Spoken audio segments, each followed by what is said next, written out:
Dorian Gray. By Oscar Wilde. Chapter 2. As they entered they saw Dorian Gray. He was seated at the piano, with his back to them, turning over the pages of a volume of Schumann's forest scenes. "You must lend me these, Basil," he cried. "I want to learn them. They are perfectly charming." "That entirely depends on how you sit today, Dorian." "Oh, I am tired of sitting, and I don't want a life-sized portrait of myself," answered the lad, swinging round on the music stool in a wilful, petulant manner. When he caught sight of Lord Henry, a faint blush coloured his cheeks for a moment, and he started up. "I beg your pardon, Basil, but I didn't know you had anyone with you." "This is Lord Henry Wotton, Dorian, an old Oxford friend of mine. I have just been telling him what a capital sitter you were, and now you have spoiled everything." "You have not spoiled my pleasure in meeting you, Mr. Gray," said Lord Henry, stepping forward and extending his hand. "My aunt has often spoken to me about you. You are one of her favourites, and, I am afraid, one of her victims also." "I am in Lady Agatha's black books at present," answered Dorian with a funny look of penitence.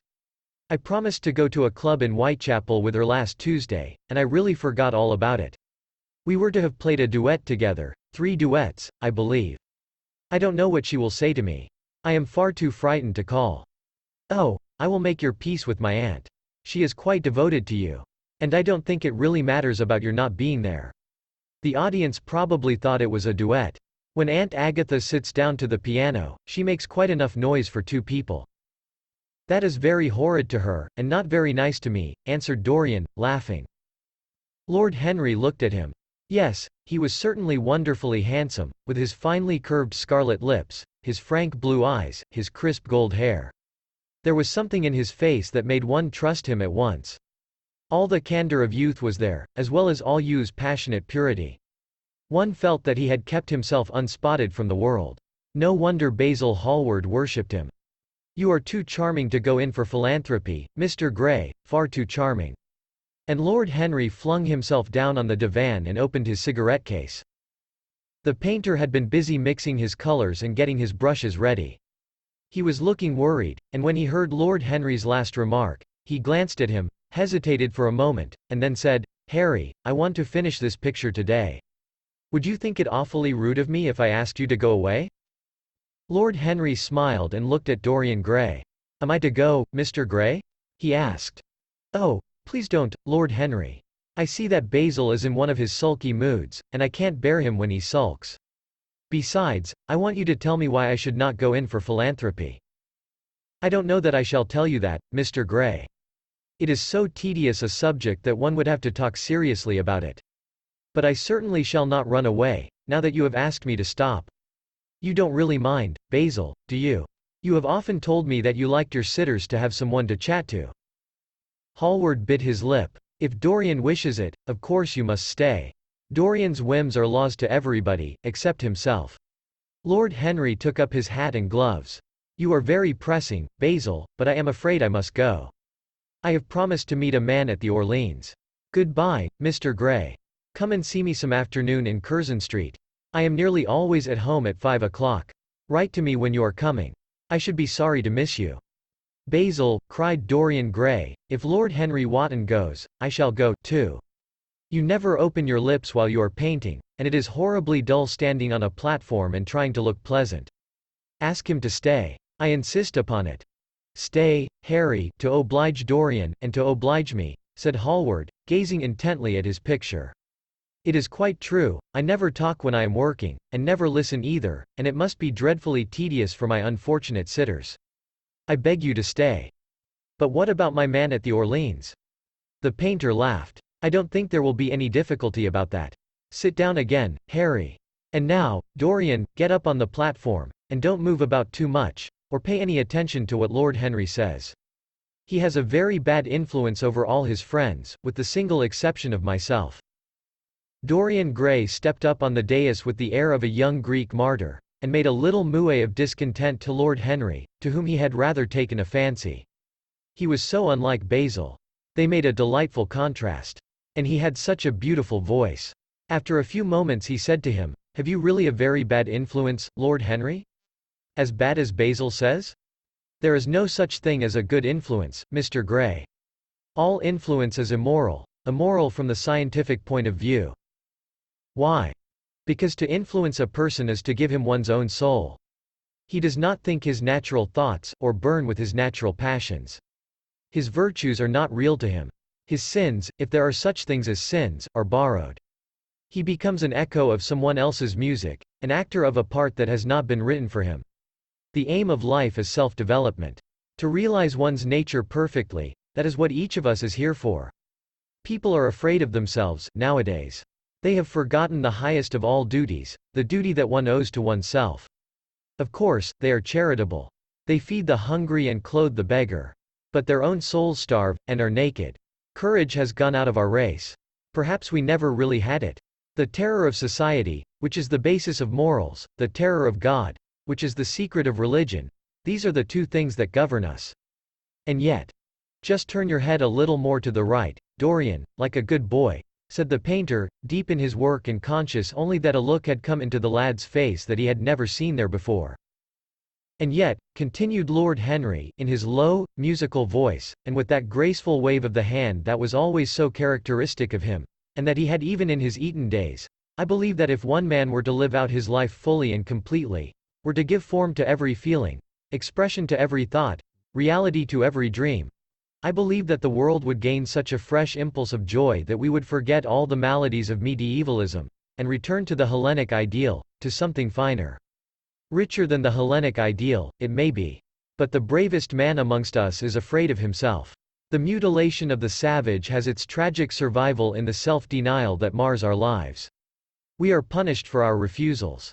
Every impulse that we strive to strangle broods in the mind and poisons us. The body sins once, and has done with its sin, for action is a mode of purification. Nothing remains then but the recollection of a pleasure, or the luxury of a regret. The only way to get rid of a temptation is to yield to it. Resist it, and your soul grows sick with longing for the things it has forbidden to itself, with desire for what its monstrous laws have made monstrous and unlawful. It has been said that the great events of the world take place in the brain. It is in the brain, and the brain only, that the great sins of the world take place also. You, Mr. Gray, you yourself, with your rose-red youth and your rose-white boyhood, you have had passions that have made you afraid, thoughts that have filled you with terror, daydreams and sleeping dreams whose mere memory might stain your cheek with shame. Stop, faltered Dorian Gray, stop. You bewilder me. I don't know what to say. There is some answer to you, but I cannot find it. Don't speak. Let me think. Or, rather, let me try not to think. For nearly 10 minutes he stood there, motionless, with parted lips and eyes strangely bright. He was dimly conscious that entirely fresh influences were at work within him. Yet they seemed to him to have come really from himself. The few words that Basil's friend had said to him, words spoken by chance, no doubt, and with willful paradox in them, had touched some secret chord that had never been touched before, but that he felt was now vibrating and throbbing to curious pulses. Music had stirred him like that. Music had troubled him many times. But music was not articulate. It was not a new world, but rather another chaos, that it created in us. Words. Mere words. How terrible they were. How clear, and vivid, and cruel. One could not escape from them. And yet what a subtle magic there was in them. They seemed to be able to give a plastic form to formless things, and to have a music of their own as sweet as that of viol or of lute. Mere words. Was there anything so real as words? Yes, there had been things in his boyhood that he had not understood. He understood them now. Life suddenly became fiery colored to him. It seemed to him that he had been walking in fire. Why had he not known it? With his subtle smile, Lord Henry watched him. He knew the precise psychological moment when to say nothing. He felt intensely interested. He was amazed at the sudden impression that his words had produced, and, remembering a book that he had read when he was 16, a book which had revealed to him much that he had not known before, he wondered whether Dorian Gray was passing through a similar experience. He had merely shot an arrow into the air. Had it hit the mark? How fascinating the lad was. Hallward painted away with that marvelous bold touch of his, that had the true refinement and perfect delicacy that in art, at any rate comes only from strength. He was unconscious of the silence. Basil, I am tired of standing, cried Dorian Gray suddenly. I must go out and sit in the garden. The air is stifling here. My dear fellow, I am so sorry. When I am painting, I can't think of anything else. But you never sat better. You were perfectly still. And I have caught the effect I wanted, the half-parted lips and the bright look in the eyes. I don't know what Harry has been saying to you, but he has certainly made you have the most wonderful expression. I suppose he has been paying you compliments. You mustn't believe a word that he says. He has certainly not been paying me compliments. Perhaps that is the reason that I don't believe anything he has told me. You know you believe it all, said Lord Henry, looking at him with his dreamy languorous eyes. I will go out to the garden with you. It is horribly hot in the studio. Basil, let us have something iced to drink, something with strawberries in it. Certainly, Harry. Just touch the bell, and when Parker comes I will tell him what you want. I have got to work up this background, so I will join you later on. Don't keep Dorian too long. I have never been in better form for painting than I am today. This is going to be my masterpiece. It is my masterpiece as it stands. Lord Henry went out to the garden and found Dorian Gray burying his face in the great cool lilac blossoms, feverishly drinking in their perfume as if it had been wine. He came close to him and put his hand upon his shoulder.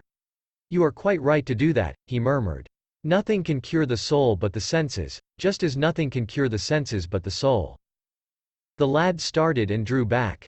He was bareheaded, and the leaves had tossed his rebellious curls and tangled all their gilded threads. There was a look of fear in his eyes, such as people have when they are suddenly awakened. His finely chiseled nostrils quivered, and some hidden nerve shook the scarlet of his lips and left them trembling. Yes, continued Lord Henry, that is one of the great secrets of life, to cure the soul by means of the senses, and the senses by means of the soul. You are a wonderful creation. You know more than you think you know, just as you know less than you want to know. Dorian Gray frowned and turned his head away. He could not help liking the tall, graceful young man who was standing by him. His romantic, olive-colored face and worn expression interested him. There was something in his low languid voice that was absolutely fascinating. His cool, white, flower-like hands, even, had a curious charm. They moved, as he spoke, like music, and seemed to have a language of their own. But he felt afraid of him, and ashamed of being afraid. Why had it been left for a stranger to reveal him to himself? He had known Basil Hallward for months, but the friendship between them had never altered him. Suddenly there had come someone across his life who seemed to have disclosed to him life's mystery. And, yet, what was there to be afraid of? He was not a schoolboy or a girl. It was absurd to be frightened. Let us go and sit in the shade, said Lord Henry. Parker has brought out the drinks, and if you stay any longer in this glare, you will be quite spoiled, and Basil will never paint you again. You really must not allow yourself to become sunburnt. It would be unbecoming. What can it matter? Cried Dorian Gray, laughing, as he sat down on the seat at the end of the garden. It should matter everything to you, Mr. Gray. Why? Because you have the most marvelous youth, and youth is the one thing worth having. I don't feel that, Lord Henry. No, you don't feel it now. Some day, when you are old and wrinkled and ugly, when thought has seared your forehead with its lines, and passion branded your lips with its hideous fires, you will feel it terribly. Now, wherever you go, you charm the world. Will it always be so? You have a wonderfully beautiful face, Mr. Gray. Don't frown. You have. And beauty is a form of genius, is higher, indeed, than genius, as it needs no explanation. It is of the great facts of the world, like sunlight, or springtime, or the reflection in dark waters of that silver shell we call the moon. It cannot be questioned. It has its divine right of sovereignty. It makes princes of those who have it. You smile? Ah, when you have lost it you won't smile. People say sometimes that beauty is only superficial. That may be so, but at least it is not so superficial as thought is. To me, beauty is the wonder of wonders. It is only shallow people who do not judge by appearances. The true mystery of the world is the visible, not the invisible. Yes, Mr. Gray, the gods have been good to you. But what the gods give they quickly take away. You have only a few years in which to live really, perfectly, and fully. When your youth goes, your beauty will go with it, and then you will suddenly discover that there are no triumphs left for you, or have to content yourself with those mean triumphs that the memory of your past will make more bitter than defeats. Every month as it wanes brings you nearer to something dreadful. Time is jealous of you, and wars against your lilies and your roses. You will become sallow and hollow-cheeked and dull-eyed. You will suffer horribly. Ah, realize your youth while you have it. Don't squander the gold of your days. listening to the tedious, trying to improve the hopeless failure, or giving away your life to the ignorant, the common, and the vulgar. These are the sickly aims, the false ideals, of our age. Live the wonderful life that is in you. Let nothing be lost upon you. Be always searching for new sensations.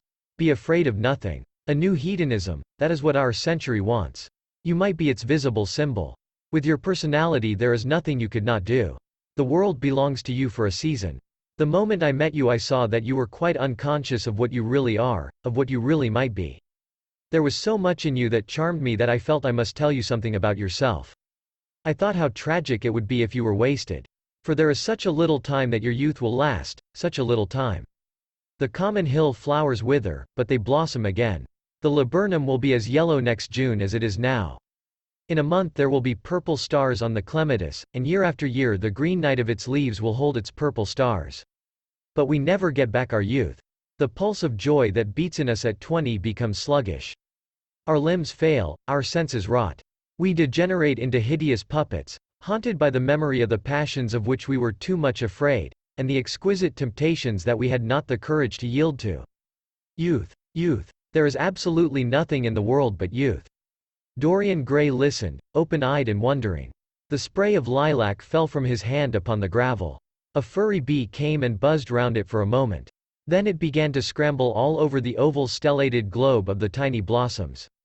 He watched it with that strange interest in trivial things that we try to develop when things of high import make us afraid, or when we are stirred by some new emotion for which we cannot find expression, or when some thought that terrifies us lays sudden siege to the brain and calls on us to yield. After a time the bee flew away. He saw it creeping into the stained trumpet of a Tyrian convolvulus. The flower seemed to quiver, and then swayed gently to and fro. Suddenly the painter appeared at the door of the studio and made staccato signs for them to come in. They turned to each other and smiled. "I am waiting," he cried. "Do come in. The light is quite perfect, and you can bring your drinks." They rose up and sauntered down the walk together. 2 green and white butterflies fluttered past them, and in the pear tree at the corner of the garden a thrush began to sing. "You are glad you have met me, Mr. Gray," said Lord Henry, looking at him. "Yes, I am glad now. I wonder shall I always be glad? Always. That is a dreadful word. It makes me shudder when I hear it. Women are so fond of using it. They spoil every romance by trying to make it last forever. It is a meaningless word, too. The only difference between a caprice and a lifelong passion is that the caprice lasts a little longer." As they entered the studio, Dorian Gray put his hand upon Lord Henry's arm. "In that case, let our friendship be a caprice," he murmured, flushing at his own boldness, then stepped up on the platform and resumed his pose. Lord Henry flung himself into a large wicker armchair and watched him. The sweep and dash of the brush on the canvas made the only sound that broke the stillness, except when, now and then, Hallward stepped back to look at his work from a distance. In the slanting beams that streamed through the open doorway the dust danced and was golden. The heavy scent of the roses seemed to brood over everything. After about a quarter of an hour Hallward stopped painting, looked for a long time at Dorian Gray, and then for a long time at the picture, biting the end of one of his huge brushes and frowning. "It is quite finished," he cried at last, and stooping down he wrote his name in long vermilion letters on the left-hand corner of the canvas. Lord Henry came over and examined the picture. It was certainly a wonderful work of art, and a wonderful likeness as well. "My dear fellow, I congratulate you most warmly," he said. "It is the finest portrait of modern times. Mr. Gray, come over and look at yourself." The lad started, as if awakened from some dream. "Is it really finished?" he murmured, stepping down from the platform. "Quite finished," said the painter. "And you have sat splendidly today. I am awfully obliged to you." "That is entirely due to me," broke in Lord Henry. "Isn't it, Mr. Gray?" Dorian made no answer, but passed listlessly in front of his picture and turned towards it. When he saw it he drew back, and his cheeks flushed for a moment with pleasure. A look of joy came into his eyes, as if he had recognized himself for the first time. He stood there motionless and in wonder, dimly conscious that Hallward was speaking to him, but not catching the meaning of his words. The sense of his own beauty came on him like a revelation. He had never felt it before. Basil Hallward's compliments had seemed to him to be merely the charming exaggeration of friendship. He had listened to them, laughed at them, forgotten them. They had not influenced his nature. Then had come Lord Henry Wotton with his strange panegyric on youth, his terrible warning of its brevity.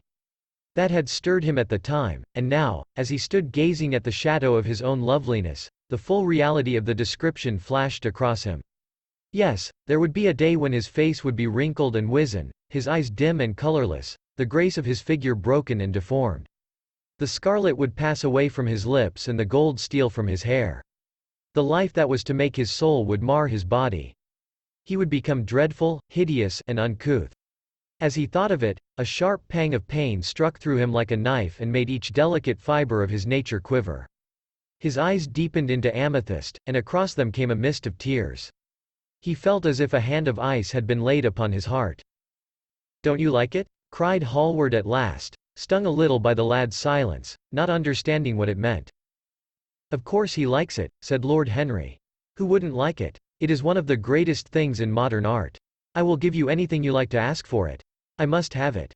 It is not my property, Harry." "Whose property is it?" "Dorian's, of course," answered the painter. "He is a very lucky fellow." "How sad it is," murmured Dorian Gray with his eyes still fixed upon his own portrait.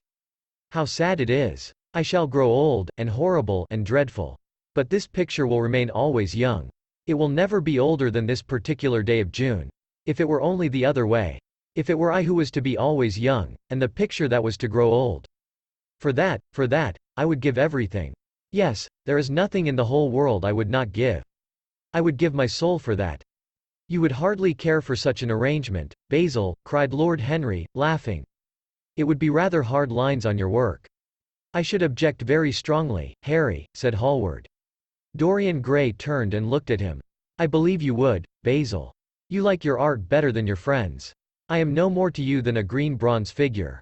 Hardly as much, I dare say." The painter stared in amazement. It was so unlike Dorian to speak like that. What had happened? He seemed quite angry. His face was flushed and his cheeks burning. "Yes," he continued, "I am less to you than your ivory Hermes or your silver fawn. You will like them always. How long will you like me? Till I have my first wrinkle, I suppose. I know, now, that when one loses one's good looks, whatever they may be, one loses everything. Your picture has taught me that. Lord Henry Wotton is perfectly right. Youth is the only thing worth having. When I find that I am growing old, I shall kill myself." Hallward turned pale and caught his hand. "Dorian, Dorian," he cried, "don't talk like that. I have never had such a friend as you, and I shall never have such another. You are not jealous of material things, are you? You who are finer than any of them." "I am jealous of everything whose beauty does not die. I am jealous of the portrait you have painted of me. Why should it keep what I must lose? Every moment that passes takes something from me and gives something to it. Oh, if it were only the other way! If the picture could change, and I could be always what I am now! Why did you paint it? It will mock me some day, mock me horribly." The hot tears welled into his eyes. He tore his hand away and, flinging himself on the divan, he buried his face in the cushions, as though he was praying. "This is your doing, Harry," said the painter bitterly. Lord Henry shrugged his shoulders. "It is the real Dorian Gray, that is all." "It is not." "If it is not, what have I to do with it?" "You should have gone away when I asked you," he muttered. "I stayed when you asked me," was Lord Henry's answer. "Harry, I can't quarrel with my two best friends at once, but between you both you have made me hate the finest piece of work I have ever done, and I will destroy it. What is it but canvas and color? I will not let it come across our three lives and mar them." Dorian Gray lifted his golden head from the pillow, and with pallid face and tear-stained eyes, looked at him as he walked over to the deal painting table that was set beneath the high curtained window. What was he doing there? His fingers were straying about among the litter of tin tubes and dry brushes, seeking for something. Yes, it was for the long palette knife, with its thin blade of lithe steel. He had found it at last. He was going to rip up the canvas. With a stifled sob the lad leapt from the couch, and, rushing over to Hallward, tore the knife out of his hand, and flung it to the end of the studio. "Don't, Basil, don't!" he cried. "It would be murder."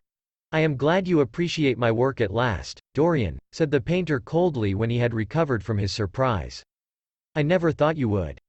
"Appreciate it? I am in love with it, Basil. It is part of myself. I feel that. Well, as soon as you are dry, you shall be varnished, and framed, and sent home. Then you can do what you like with yourself." And he walked across the room and rang the bell for tea. "You will have tea, of course, Dorian? And so will you, Harry? Or do you object to such simple pleasures?" "I adore simple pleasures," said Lord Henry. "They are the last refuge of the complex. But I don't like scenes, except on the stage. What absurd fellows you are, both of you. I wonder who it was defined man as a rational animal. It was the most premature definition ever given. Man is many things, but he is not rational. I am glad he is not, after all. Though I wish you chaps would not squabble over the picture. You had much better let me have it, Basil. This silly boy doesn't really want it, and I really do. If you let anyone have it but me, Basil, I shall never forgive you," cried Dorian Gray. "And I don't allow people to call me a silly boy. You know the picture is yours, Dorian. I gave it to you before it existed. And you know you have been a little silly, Mr. Gray, and that you don't really object to being reminded that you are extremely young. I should have objected very strongly this morning, Lord Henry." "Ah, this morning. You have lived since then." There came a knock at the door, and the butler entered with a laden tea tray and set it down upon a small Japanese table. There was a rattle of cups and saucers and the hissing of a fluted Georgian urn. 2 globe-shaped china dishes were brought in by a page. Dorian Gray went over and poured out the tea. The 2 men sauntered languidly to the table and examined what was under the covers. "Let us go to the theatre tonight," said Lord Henry. "There is sure to be something on, somewhere. I have promised to dine at White's, but it is only with an old friend, so I can send him a wire to say that I am ill, or that I am prevented from coming in consequence of a subsequent engagement. I think that would be a rather nice excuse. It would have all the surprise of candor." "It is such a bore putting on one's dress clothes," muttered Hallward. "And, when one has them on, they are so horrid." "Yes," answered Lord Henry dreamily, "the costume of the 19th century is detestable. It is so somber, so depressing. Sin is the only real color element left in modern life. You really must not say things like that before Dorian, Harry." "Before which Dorian? The one who is pouring out tea for us, or the one in the picture?" "Before either. I should like to come to the theatre with you, Lord Henry," said the lad. "Then you shall come. And you will come, too, Basil, won't you?" "I can't, really. I would sooner not. I have a lot of work to do." "Well, then, you and I will go alone, Mr. Gray." "I should like that awfully." The painter bit his lip and walked over, cup in hand, to the picture. "I shall stay with the real Dorian," he said, sadly. "Is it the real Dorian?" cried the original of the portrait, strolling across to him. "Am I really like that?" "Yes, you are just like that." "How wonderful, Basil. At least you are like it in appearance. But it will never alter," sighed Hallward. "That is something. What a fuss people make about fidelity!" exclaimed Lord Henry. "Why, even in love it is purely a question for physiology. It has nothing to do with our own will. Young men want to be faithful, and are not. Old men want to be faithless, and cannot. That is all one can say." "Don't go to the theatre tonight, Dorian," said Hallward. "Stop and dine with me." "I can't, Basil." "Why?" "Because I have promised Lord Henry Wotton to go with him. He won't like you the better for keeping your promises. He always breaks his own. I beg you not to go." Dorian Gray laughed and shook his head. "I entreat you." The lad hesitated, and looked over at Lord Henry, who was watching them from the tea-table with an amused smile. "I must go, Basil," he answered. "Very well," said Hallward, and he went over and laid down his cup on the tray. "It is rather late, and, as you have to dress, you had better lose no time. Goodbye, Harry. Goodbye, Dorian. Come and see me soon. Come tomorrow." "Certainly." "You won't forget?" "No, of course not," cried Dorian. "And, Harry." "Yes, Basil? Remember what I asked you, when we were in the garden this morning." "I have forgotten it." "I trust you." "I wish I could trust myself," said Lord Henry, laughing. "Come, Mr. Gray, my hansom is outside, and I can drop you at your own place. Goodbye, Basil. It has been a most interesting afternoon." As the door closed behind them, the painter flung himself down on a sofa, and a look of pain came into his face.